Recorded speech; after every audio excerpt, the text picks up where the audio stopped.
Subscribe now and press the bell icon. Never miss an update. Hello दोस्तों, मैं सुनील धवन स्वागत करता हूं आपके अपने YouTube channel Dhawan study point के अंदर। और दोस्तों, कैसे आप सभी लोग? आई होप सभी लोग बहुत अच्छे होंगे, घर पर होंगे और सुरक्षित होंगे। दोस्तों, आज हम इस वीडियो में बात करने वाले हैं एसएससी सीएसएल 2019 के बारे में हम लोग बात करने वाले हैं, क्योंकि मेरे पास बहुत सारे कमेंट भी आए थे कि सर प्लीज़ हमें बताइए कि कब तक हमारी डेट है वो आ सकती है, क्योंकि अभी सीएल का रिजल्ट आया है कुछ दिन पहले। तो अब उनको उम्मीद लग रही है कि 10+2 का यानी कि सीएसएल का रिजल्ट भी जो है वो जल्दी आ जाएगा, और इसके अंदर हमें क्या करना चाहिए। और अब देखो, इस वीडियो में आपको क्या क्या बताने वाला हूँ, ताकि आप लोग लास्ट तक वीडियो को जरूर देखना। इस वीडियो में लोग डिस्कस करेंगे सबसे पहले तो कि आपकी एग्जाम डेट जो है वो कब तक आ सकती है। दूसरी बात, हम लोग यहाँ पर बात करेंगे कि आपकी जो टाइपिंग है, अगर आपकी स्पीड कम आ रही है तो आपको उस स्पीड को अब इस कम समय में आपको कैसे इंक्रीज़ करना है। उसके बाद में हम लोग ये सीखेंगे कि आपको एक्यूरेसी पर ध्यान देना है या फिर स्पीड पर ध्यान देना है। तो ये सारी बातें हम लोग इस वीडियो में डिस्कस करने वाले हैं। तो अगर आप लोग चैनल पर नए हैं तो आप लोग चैनल को सब्सक्राइब जरूर कर लें, ताकि आने वाली अपडेट आपको मिलती रहे। साथ में बेल आइकन जरूर प्रेस कर लेना, ताकि सबसे पहले वीडियो आती है आपके पास नोटिफिकेशन पहुंच जाए। तो शुरू करते हैं हमारी वीडियो को। तो देखो, अब बात करने वाले हैं सीएसएल 2019 के बारे में। तो सीधी सी बात है, अब आपका ही नंबर है, क्योंकि जब रिजल्ट आ चुका है सीजीएल का तो सीजीएल के बाद में सीएसएल का नंबर आता है। ठीक है, तो आपकी एग्जाम डेट, पहली बात तो हम लोग बात कर लेते हैं एक बार इसकी एग्जाम डेट पर। तो इसकी जो एग्ज़ाम डेट है आपकी सीएसएल 2019 की, एक्सपेक्टेड जो हो सकती है, कब तक आपका एग्ज़ाम हो सकता है टाइपिंग का। देखो, अभी आपको पता है कि रिजल्ट आया है और 7 तारीख को या 8 तारीख को शायद आपका जो है वो आंसर की वो जो आपके मार्क्स है टायर 3 के वो डिक्लेयर कर दी जाएंगे। तो यानी कि आपको मान के चलिए कि 10 तारीख के बाद में, ठीक है, 10 तारीख के बाद में 10 से 15 तारीख मान लीजिए आप लोग, 10 से 15 तारीख तक आपके जो है वो टायर 3 का यानी कि टायर 2 का रिजल्ट आपका आ सकता है। यहाँ पर जो आपका डिस्क्रिप्टिव होता है ना, उसका रिजल्ट इस डेट तक आपका आ जाएगा 10 से 15। ठीक है, ये आपकी डेट है। तो इससे आसपास ही आपका रिजल्ट आ जाएगा, 1-2 दिन ऊपर हो सकता है या नीचे हो सकता है, इससे ज़्यादा आपका डिले नहीं होगा इसके अंदर।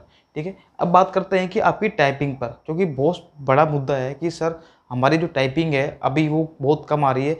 और बहुत सारे स्टूडेंट बोलते हैं कि सर 50 से अगर स्पीड कम है ना तो सिलेक्शन होगा ही नहीं, चाहे कुछ भी कर लो। तो वो बिल्कुल गलत है, मैं आपसे पहले कह रहा हूँ, क्योंकि मैं आपको, मेरे पास ऐसे मेरे स्टूडेंट भी हैं यहाँ पर, मैं आपको बता भी दूंगा, मेरे फ्रेंड भी है, उनकी स्पीड, मेरा एक फ्रेंड है जो कि जिसकी स्पीड थी मात्र 35। रियलिटी बता रहा हूँ आपको, मेरे साथ में उसने तैयारी की थी। तो मैं उसकी आपको बताता हूँ एक बार स्टोरी। उसकी स्पीड, पहले वो क्या करता था, टाइपिंग करता था। मैं उसके रूम पे गया था तो वो टाइपिंग कैसे करता था, देख देख कर, ऐसा हम करते ना, देख देख कर टाइपिंग करते, तो वो देख देख कर टाइपिंग करता था। लेकिन मैंने उससे बोला कि यार ऐसे कैसे तू टाइपिंग निकालेगा पर? बोले हाँ मेरी इतनी ठीक आवाज़ पे आती है। मैंने कि ऐसे तेरी टाइपिंग नहीं निकलेगी। तो मैंने बताया कि ऐसे इनको फिंगरप्रिंट को इन पर याद करने की कोशिश कर, सारी की को, और बिना देखे टाइपिंग करने की कोशिश कर। और उसने मेरी बात मान ली और वो टाइपिंग करता रहा। और उसकी स्पीड जो है, उसने कम से कम, मैं आपको बताऊँ, 2 से ढाई महीने तैयारी की थी उसने। 2.5 मंथ मान लीजिए। और इतना टाइम लगता है, अगर कोई भी न्यू स्टूडेंट है तो उसको टाइम लगता ही लगता है ना। हाँ, अगर आप लोग डेली 5-5 घंटे टाइपिंग करोगे तो आप 1 महीने में कवर कर लोगे। वो आपकी एफिशिएंसी पर डिपेंड करता है, आपकी कैपेसिटी पर डिपेंड करता है कि आप कितनी देर टाइपिंग करते हैं। लेकिन एवरेज आप 1 ही घंटे में टाइपिंग करते हो तो 2.5 महीने के अंदर आपकी टाइपिंग स्पीड अच्छी होती है। अब उसकी स्पीड जो थी, बाद में जब वो टेस्ट देने गया था 2018 का सीपीटी का, सॉरी टाइपिंग का, तो उसकी स्पीड 35 की थी। 30 से 35 यानी कहीं 32-35 की स्पीड आ रही थी। लेकिन उस बंदे की एक पॉजिटिव बात क्या थी कि उसकी एक्यूरेसी हमेशा 98, कभी 100% तक रहती थी उसकी एक्यूरेसी। उसकी जो एक्यूरेसी थी वो थी 98 to 100। और उसने आसानी से इस एग्ज़ाम को क्रैक कर लिया था। तो ज़रूर नहीं है कि आपकी स्पीड 45-50 ही हो तो ही आपकी इतनी स्पीड आएगी। आप इतनी स्पीड पर भी अगर आपकी एक्यूरेसी अच्छी है, आपकी जो कंसिस्टेंसी है आपकी वो अच्छी है, तो आप लोग आराम से जो है इस टाइपिंग को क्लियर कर सकते हैं। वैसे आज जनरली मैं आपको बताता हूँ कि अगर आपकी स्पीड 40 से 45 भी है ना, वैसे इतनी स्पीड तो आपको रखनी है ना। वो तो बहुत रेयर केस होते हैं। आपको इतनी स्पीड तो आपको रखनी है 40 से 45, तब जाके आप लोग वहाँ पर टाइपिंग क्लियर कर पाओगे। क्योंकि वहाँ पर एग्जाम में क्या होता है कि वहाँ का माहौल अलग होता है और घर का माहौल अलग होता है। घर पर क्या होता है कि हम लोग शांत माहौल में टाइपिंग करते हैं, आसपास कोई नहीं होता, ठीक है, और हम लोग बिना बिल्कुल किसी भी डिस्टर्बेंस के हम लोग टाइपिंग करते हैं। लेकिन वहाँ पर क्या होता है कि आपके चारों तरफ स्टूडेंट बैठे रहते हैं और धड़ा आपके कानों के अंदर वो टाइपिंग की आवाज़ जो है कीबोर्ड की वो गूंजती रहती है। तो आपका कहीं ना कहीं ध्यान आपका जो है वो भटकता है और उससे हमारा टाइपिंग की स्पीड कम हो जाती है। आप खुद ही चेक करना, आप घर पर बैठे हैं, आपके सामने कोई दोस्त आ गया और वो सामने बैठा है, तो आपका दिमाग कहीं ना कहीं डाइवर्ट होगा और आपकी स्पीड ऑटोमेटिकली कम हो जाएगी। या आप चाहे प्रैक्टिकल करके देख लेना, क्योंकि मेरे साथ ऐसा हो चुका है, हो सकता है आपके साथ भी ऐसा हो। तो आप लोग एक बार कमेंट करके जरूर बताना कि आपके साथ भी ऐसा होता है क्या, कि अगर कोई बाहर से आपका स्टूडेंट या कोई आपका कोई फ्रेंड वगैरह आ गया, कोई रिलेटिव आ गया और आपके सामने बैठ गया, फिर आप टाइपिंग कर रहे हो, तो आपकी स्पीड पहले से कम हुई या नहीं हुई। ये ऐसा होता ही नहीं होता, मुझे एक बार बताना आप लोग, क्या पता मेरे साथ ही ऐसा होता हो। ठीक है, अगर आपके साथ होता है तो देख लेना आप लोग। तो इसलिए मैं कह रहा हूँ कि इतनी स्पीड आपकी रहेगी तो थोड़ी बहुत स्पीड कम भी होगी तो आपका वहाँ पर बैलेंस हो जाएगा। अगर आप फिक्स स्पीड लेके जाओगे तो शायद वहाँ पर आपका सिलेक्शन हो सकता है कि थोड़ा बहुत ऊपर नीचे हो जाए और आप लोग सिलेक्शन से रह जाओ।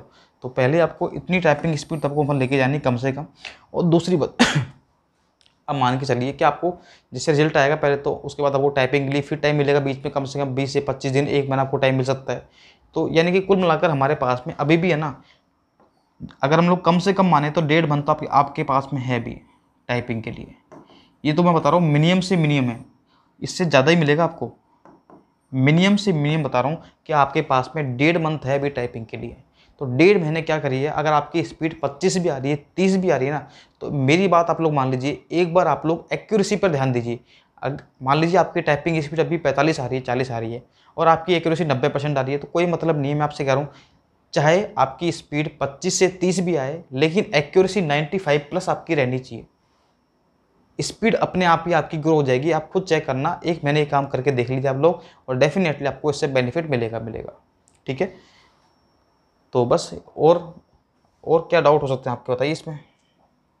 ठीक है, तो आपको कुछ भी नहीं करना है। आपको सबसे पहली बात तो आपको एक्यूरेसी पर आपको ध्यान देना है। ठीक है, एक्यूरेसी आपको ध्यान देना है। तो एक्यूरेसी आपकी हमेशा जो है 95+ होनी चाहिए, इससे कम नहीं चलेगी, मैं पहले कह रहा हूँ आपसे। ठीक है, और कोशिश करना कि 98, कोशिश तो ये करना कि 98 से ऊपर रहे, लेकिन इतनी तो आपकी होनी चाहिए मिनिमम से मिनिमम। और स्पीड की हम बात करते हैं तो स्पीड आपको कम से कम लेके चलनी है 40 से 45। मैं ज़्यादा भी नहीं कह रहा हूँ, लेकिन आपकी विद एक्यूरेसी होनी चाहिए कि आप ऐसे नहीं कि आप स्पीड तो 45 आ रही है लेकिन एक्यूरेसी आप 90% या 88% ला रहे हो, वो भी नहीं चलेगा। ठीक है, उसके अलावा अभी आपके पास में 1.5 मंथ है कम से कम। ठीक है, कम से कम है, मैक्सिमम आपको कितना ही मिल सकता है। तो 1.5 महीने के अंदर आपको, अगर अब ये डिपेंड करेगा आपको टाइपिंग कितनी करनी है। अगर आपकी स्पीड बहुत ही कम है, 20-25 स्पीड है, तो आपको डेली कम से कम 2.5 से 3 घंटे टाइपिंग करनी चाहिए, 3 घंटे करनी चाहिए। और आपकी स्पीड मान लीजिए अगर 35 के आसपास है, 40 के आसपास है, तो डेली आप लोग 1 से 1.5 घंटा आप लोग दे सकते हो। ठीक है, 1.5 घंटा पर डे आप लोग दे सकते हो। और 1.5 घंटे को आपको डिवाइड करना है 30-30 मिनट के अंदर।